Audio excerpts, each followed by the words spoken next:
Hello and welcome to British English with Alexandre. Welcome to another unit, another lesson about British grammar. Today we're going to be talking about Unit 17.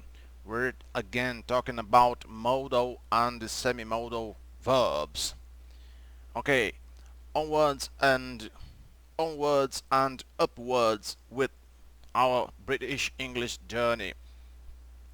This is about may and might, two really important verbs to be understood, to be applied in English if you want to become fluent in English, if you want to improve your English.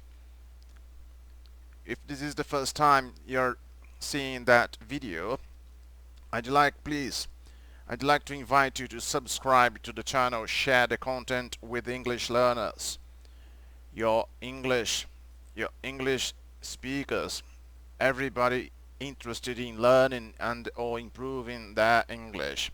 It's proven to be a really fundamental way to increase vocabulary, all the things, because when you study it like that, you improve your vocabulary to more than 5 or 6, 7 thousands of words, thousands and thousands of words actually, because when you study it by reading out loud, it is easier for your brain to remember the words, their meanings. You learn all the things at the same time. You learn pronunciation, you learn connected speech, elision, alliteration, all of those things that many English teachers have been referring on social media, etc. Actually, there's not that sort of thing to be. There's no reason to be worried about connected speech, intrusive ER, elision, alliteration. All those things might not be considered as being hurdles or obstacles for your understanding of English.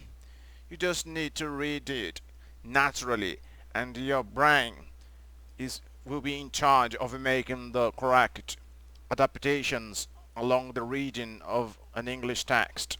Inside the context, it's easier to learn grammar, all the things that might be broken down. Okay, we're gonna be talking about may and might. So without any further ado, let's get started. Okay, this is section A of unit 7. We're talking about may and might. Okay, may and might. Those verbs often have a similar meaning when we talk about possibility. However, we prefer may in academic or formal language to talk about characteristics or behavior. For example, the seeds from the plant may grow up to 20 centimeters in length. The seeds from the plant may grow up to 20 centimeters in length.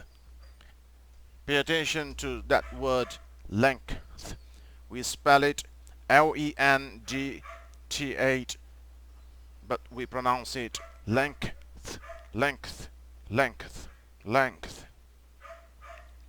And in speech we prefer might to say that we will possibly do in the future. For example, I might paint the kitchen purple. I might paint the kitchen purple. I'm not doing that. Okay, let's now go through section B. We don't use may to ask questions about the possibility of something happening. Instead, we use, for example, could or couldn't, or the phrase be likely. For example, could it be that you don't want to leave? Could it be that you don't want to leave? Not may it be that you want to leave. Instead, we use could. Could it be that you don't want to leave? Another example, are you likely to be in Spain again this summer? Are you likely to be in Spain again this summer? Not may you be in Spain. For example, are you likely that you may be in Spain? No, we don't say it like that, but more probably, are you likely to be in Spain again this summer?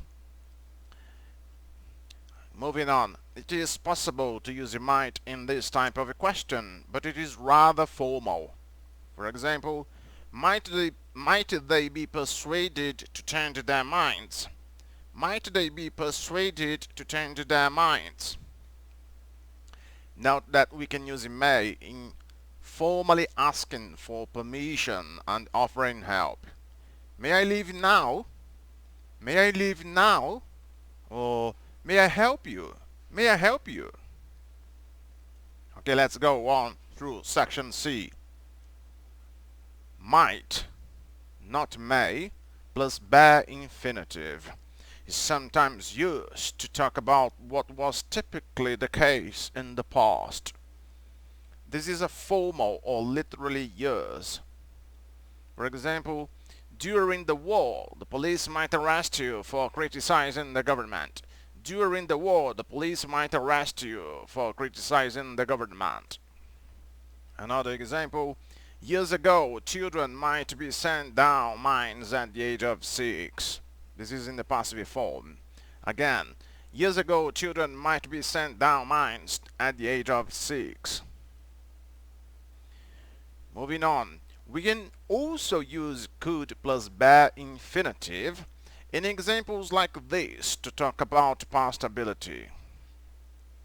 For example, during the war, the police could arrest you means that the police were legally able to arrest you. Okay, moving on to section D. When we say that a person or thing compensates to some extent for a limitation or weakness by having another characteristic, we can use a pattern with may plus bare infinitive, but, or might not plus bare infinitive, but, or may not have plus past participle, but, or even might not have plus past participle but.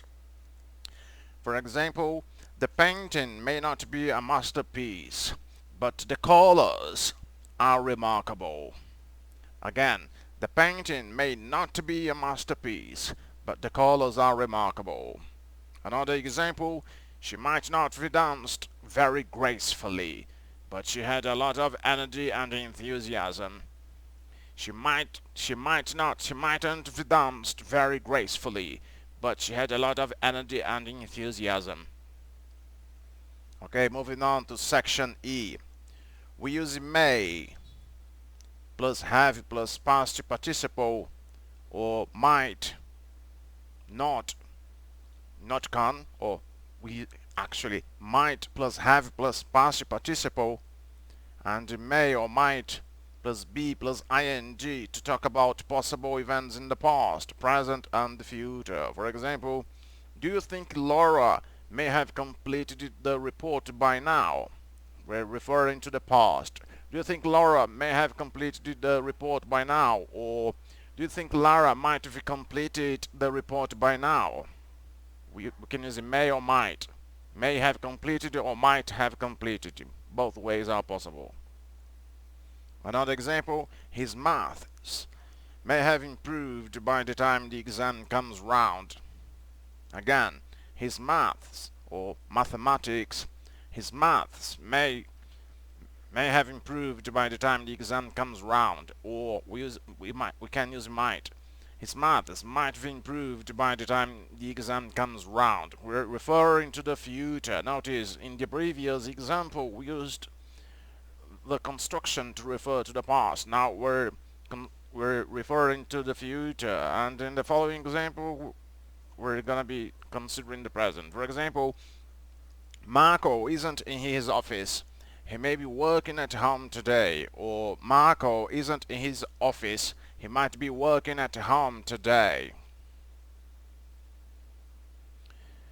Another example, when I go to Vienna, I may be staying with Marx, but I'm not sure yet. I'm referring to the future. I might also say, when I go to Vienna, I might be staying with Marx, but I'm not sure yet. Both ways we're referring to the future. Moving on.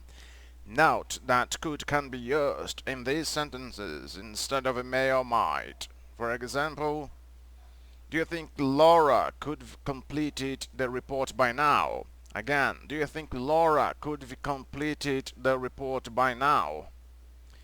We can use may have been plus ing or might have been plus ing to talk about possible situations or activities that went on over a period of past time. For example, Callum didn't know where the ball was, but he thought his sister might have been playing with it before she left for school. Again, Callum didn't know where the ball was, but he thought his sister might have been playing with it before she left for school. Okay, that's it for today. We've just finished that lesson about modals and semi-modal modals. Before we finish it, I'd like to invite you to subscribe please to the channel so we can help that channel to improve and help English learners, English students all over the world to bring it to the next level. Learning all the things that are important to understand British English or modern RP British pronunciation, all the things we've talked about. Thanks for watching, and that's it for today. Cheers.